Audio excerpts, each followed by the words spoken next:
Halo, assalamualaikum warahmatullahi wabarakatuh. Setelah di episode sebelumnya, saya menjelaskan mengenalkan apa itu makeup artist. Di episode kali ini, saya akan ngobrol bersama Tiwi lagi.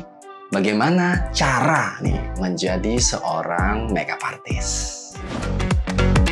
Enter in Mohan Pone Filmmaker.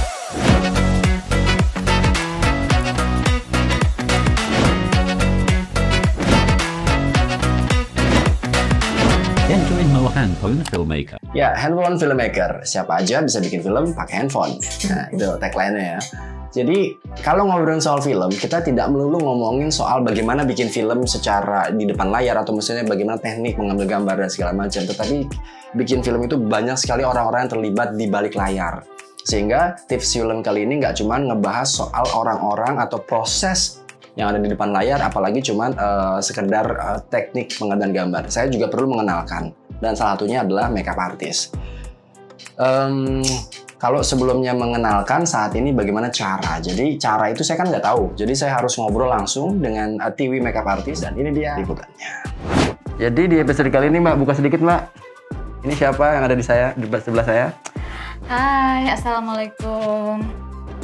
Hai. Hai, sampai kayak gitu. Iya, ini adalah Mbak Tiwi. Pakai lagi ya. Ini adalah ya lagi protokol terjalanin. Mbak Tiwi ini adalah seorang profesional makeup artist. Tapi yang jelas yang tangannya Mbak Tiwi sudah memegang Putri Indonesia. Kemudian juga tangannya pegang Miss Universe. Mbak Nadia juga. Wah. Terus beberapa artis ternama. Terus juga Presiden Republik Indonesia. Jadi Ya, kru. ini adalah seorang Tiwi. Kalau seandainya mau kepo-kepo ada di Tiwi makeup artist ya? Yes. Tiwi makeup artist. Tiwi makeup artist. Kalau seandainya ini hoax atau bukan gitu, profilnya seorang Tiwi itu bisa dilihat di Instagram. Nah, Mbak Tiwi ini sambil kulik ya. Sebenarnya itu menjadi seorang makeup artist itu dulu ya kalau di Mbak Tiwi sendiri ya. Itu karena accident dalam tanda kutip ya, atau memang cita-cita dari kecil? Maksudnya akhirnya sekarang jadi passion Kalau kan? cita-cita dari kecil itu sebenarnya kalau ditanya zaman masih sekolah nanti gede pengen jadi apa, pengen jadi guru gitu ya kan. Nah, tapi ternyata Ini guru beneran sekarang. seiring berjalannya waktu semakin mulai pengen yang namanya kenal kosmetik gitu kan. Dulu itu aku tuh sampai kayak oke, di usia berapa aku mulai mau pakai kosmetik apa gitu kan. Nah, terus seneng banget yang namanya ke salon. Oke. Nah, biasanya aku tuh kayak selalu punya me time zaman dulu masih ya dulu. Sekarang juga masih ABG kali. Oke, masih ABG loh. Jadi emang seneng banget ke salon gitu. Sampai akhirnya di satu hari di salon itu ditawarin nih satu brosur gitu kan. Satu brosur, ternyata mungkin saking mbak-mbak atau mas-mas yang ada di salon itu ngelihat ini kok selalu ada gitu ya, ditawarin lah gitu. Nah, pas aku baca-baca di rumah brosurnya, salah satunya itu ada beberapa kegiatan untuk sekolah make up. Nah, akhirnya aku pilih tuh dari salah satu. Nah, di situ tuh aku mulai mendalami 2000 berapa make Mbak? up. Tahun berapa itu? Kira-kira? Dari berapa ya? 2005, 2007. Jadi berarti pertama kali kenal di 2007 dan sekarang udah pro banget nih di. Sebenarnya bukan di 2020, tahun sebelumnya tuh udah banyak pegang-pegang itu, dan ini udah makin karir tuh kayak naik roket gitu. Untuk sampai kepada tahapan pro, dalam arti orang mempercayakan seorang Tiwi tangannya ya untuk memegang dia gitu, orang-orang yang sudah ya punya nama atau public figure. Itu butuh proses yang berapa lama gitu, atau proses seperti apa Mbak? Sebenarnya balik lagi gitu kan, percaya banget yang namanya untuk karir di dunia makeup artist itu katanya semakin tinggi jam terbangnya itu akan semakin bisa diandalkan ya gitu. Dan aku percaya banget yang namanya sebuah proses. Dari yang pertama mulai belajar, kemudian mulai mendalami, mulai ngikut kegiatan, beberapa kegiatan syuting atau ditawarin zaman dulu tuh sampai yang penting portfolionya banyak dan nambah gitu, sampai akhirnya mulai bisa handle klien dari yang personal sampai wedding gitu kan. Itu butuh proses banget. Jadi buat teman-teman makeup artist atau pemula yang memang baru belajar, jangan pernah yang namanya Pokoknya sebuah proses Never itu give up ya. yes gitu. Sebuah proses itu sangat dibutuhkan gitu kan.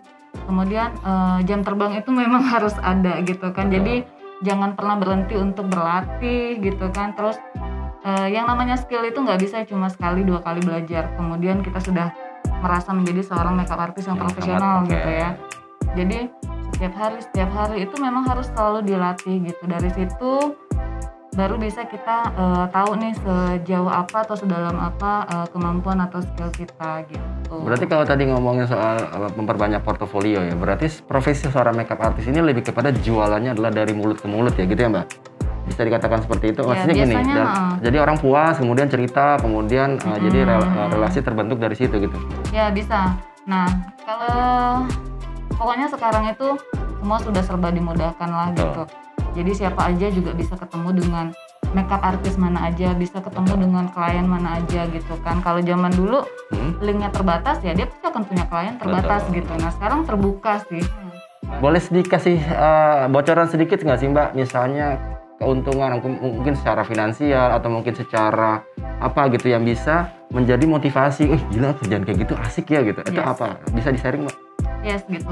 Bisa dibilang kalau zaman dulu gitu kan itu masih terbilang langka yang namanya makeup artist ya.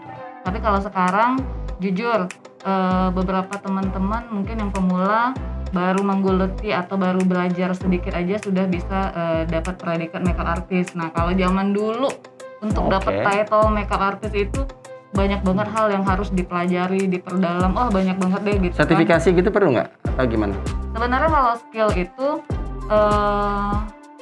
tidak terlalu perlu sertifikasi ya. Banyak sih teman-teman yang otodidak gitu kan. Tapi sebenarnya beberapa sertifikasi itu bisa dipakai untuk beberapa kegiatan yang akhirnya memang menunjang. Nah, gitu. Kalau skalanya udah mulai kelas-kelasnya udah mulai mungkin company atau mungkin sesuatu yang besar. Jadi kalau skill itu kan dia biasa lebih ke sering latihan, semakin oke nih skillnya gitu.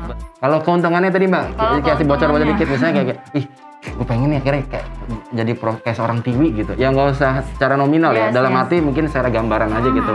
Apa sih privilege yang akhirnya didapatkan juga sudah menduduki profesi seperti seorang TV gitu. Ya. Alhamdulillah gini, karena aku memang besar di satu brand gitu. Nggak apa aku sebut aja, aku di Mustika Ratu berawal dari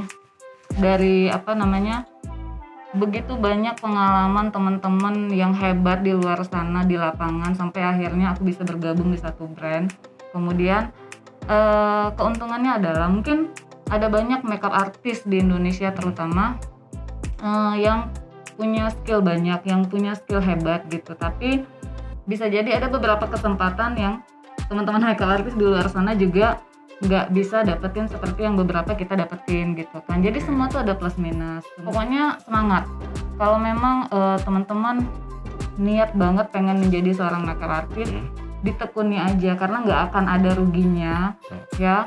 Kita benar-benar bisa fight sendiri. Pokoknya skill itu berharga. Kalau dibilang nominal atau finansial, semakin bagus skill yang kita punya, ya seni itu tidak ternilai harganya. Jadi kita bisa dihargai berapa banyak pun gitu ya. Saat orang suka, orang biasanya nggak akan tanggung-tanggung untuk memberi harga gitu loh logikanya. Minimal dari resource yang sangat terbatas nih Mbak. Ada suggestion nggak buat orang-orang yang pengen maju ya, pengen mengupgrade potensi dirinya, ternyata dia punya minat di sini gitu dan passion banget lah di sini, tapi minim resource. Nah itu ada masukan nggak? Gitu. Atau mungkin ada yang gratis-gratisan kalau seandainya untuk starting point gitu? Yes. Kalau sekarang untuk pemula terutama ya banyak kebantu dengan yang namanya konten di sosial media ya. Kita bisa nonton mungkin di beauty atau vlogger yang memang mengajarkan tutorial gitu kan. Tapi memang kalau nonton itu kelihatan gampang banget gitu kan. Yang agak PR itu saat mempraktekkan. Biasanya tuh nggak langsung se-oke saat kita nonton tutorial gitu. Tapi biasanya kalau dilatih itu akan pasti akan ada perubahan dan kemajuan gitu kan. Kemudian kalau memang ngerasa kayaknya kalau untuk finansial nggak bisa nih ikut kurs atau kayak di beberapa pendidikan make up gitu kan, mungkin teman-teman bisa mulai googling nih kira-kira makeup artist favoritnya siapa gitu kan. Kemudian coba untuk ditanyakan bagaimana kalau private gitu kan. Nah itu sebenarnya untuk mengasah yang tadi teman-teman udah belajar di digital gitu ya, dari nonton beberapa konten-konten yang memang mengajarkan tutorial gitu kan. Nah selebihnya sudah tinggal diperdalam. Kalau untuk belajar sih sekarang sudah banyak banget ya kosmetik yang memang mensupport untuk kegiatan makeup artist, banyak banget gitu kan. Belajar sama aku juga bisa gitu kan. Aku tuh seneng banget loh dipakai diajak sharing gitu kan. Biasanya kalau semakin orang cerewet atau bertanya, selama misalnya aku bisa jawab, aku pasti akan jawab. Mantap gitu. Mantap. Oke. Itu dulu, thank you Mbak Tiwi. Ini jangan lupa teman-teman, ini adalah satu proses makeup untuk istri saya, Nadia Alifazuri, yang mengeluarkan single terbarunya apa. Jangan lupa untuk subscribe juga di channel YouTube-nya istri saya, itu Nadia Alifazuri. Iya, nah ini makeupnya sedang ongoing. Nadia, selamat ya atas rilis single barunya. Mudah-mudahan single terbaru ini bisa diterima atau mewakili teman-teman yang pernah broken heart ya, yang lagi juga gitu kan, bahwa have to stand. Yes, You gitu kan, really di depan have to sana fly. banyak masa depan yang indah gitu ya. Pokoknya semoga lagu ini bisa mewakili teman-teman yang memang ada dalam suasana lagu Nadia ini gitu kan. Mudah-mudahan bisa didengar dan diterima di hati seluruh pecinta musik Indonesia. Congrats Nadia. Thank you Mbak Tiwi. Tapi komentar yang baik-baik, karena komentar yang baik-baik itu insya Allah akan kami balas, kami jawab selama memiliki kapasitas dan tentunya ada waktu ya teman-teman ya. Terkadang kesibukan membuat itu late response. Oke, atau kalau seandainya masih mau secara detail langsung mau ngobrol sama Tiwi langsung, silahkan di IG-nya tadi sudah dijelaskan ya di konten ini. Bisa DM langsung dan orangnya senang banget untuk berbagi ilmu gitu ya. Dan lagi-lagi saya selalu mengingatkan komentar yang baik-baik selain dilindungi oleh Undang-Undang ITE, tetapi kita juga harus mencontohkan komentar yang baik-baik, karena konten yang ada di sosial media itu pasti juga ditonton oleh generasi yang masih ada di kita tuh yang masih kecil-kecil. Jangan sampai komentar itu justru mendidik yang tidak baik. Jadi komentarlah yang baik-baik supaya kita menjadi contoh hal kecil teman-teman, yaitu dari sebuah komentar. Kalau komentarnya baik, insya Allah kita balas ya, gitu ya. Itu dulu di Handphone Filmmaker, karena dengan Handphone Filmmaker semua orang bisa bikin film walau dengan handphone. Enter in more Handphone Filmmaker.